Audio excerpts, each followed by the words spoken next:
Comme médecin qui prend à cœur le sort des patients avec cancer du poumon, on ne peut pas s'asseoir sur nos lauriers. On ne peut pas penser que la bataille est terminée. On est loin d'avoir un traitement qui soit efficace pour la très grande majorité des patients avec cancer du poumon.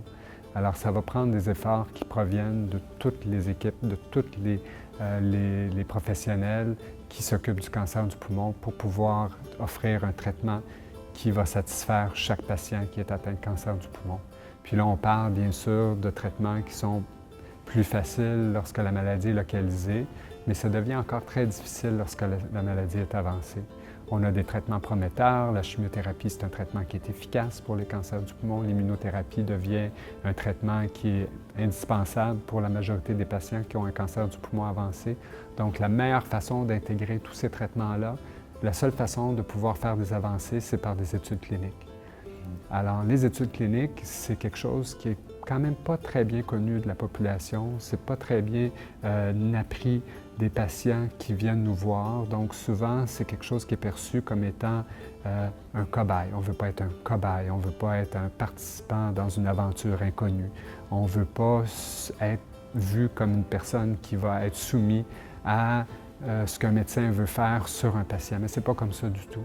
Alors, les études cliniques sont faites pour essayer petit par petit d'améliorer ce qu'on fait déjà.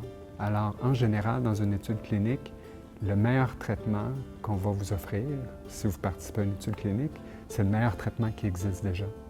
Donc, souvent dans les études cliniques, il y a la capacité d'évaluer quelque chose qui va un peu plus loin que ces meilleurs traitements qui existent déjà.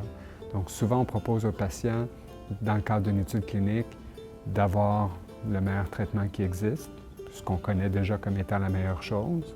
Mais parfois, les études cliniques permettent aux patients aussi d'être les premiers volontaires ou les premières personnes à participer à une expérience qui va peut-être améliorer ces soins-là davantage. Donc, on ne veut jamais choisir une étude qui va amener un désavantage aux patients. Ce n'est pas ça notre but du tout.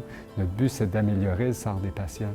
Donc, il y a quand même un lien de confiance à établir avec son médecin. Ça, je pense que c'est très important. Les patients, parfois, sont méfiants parce qu'on leur propose une étude clinique à la première visite. Ils ne connaissent pas encore le médecin, ils ne savent pas c'est quoi ses intentions. Alors, c'est quand même difficile à expliquer.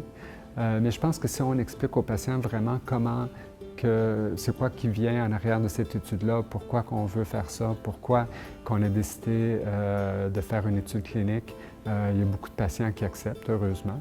Puis ça va nous permettre dans les années futures de prendre toutes les nouvelles choses qu'on a pu identifier dans un congrès comme celui-ci à Toronto cette semaine, puis d'amener ça vers des vrais traitements qui vont être applicables à des vraies personnes dans le futur. Mais bien entendu, si on ne fait pas les études cliniques, on ne saura jamais si ces traitements-là sont efficaces.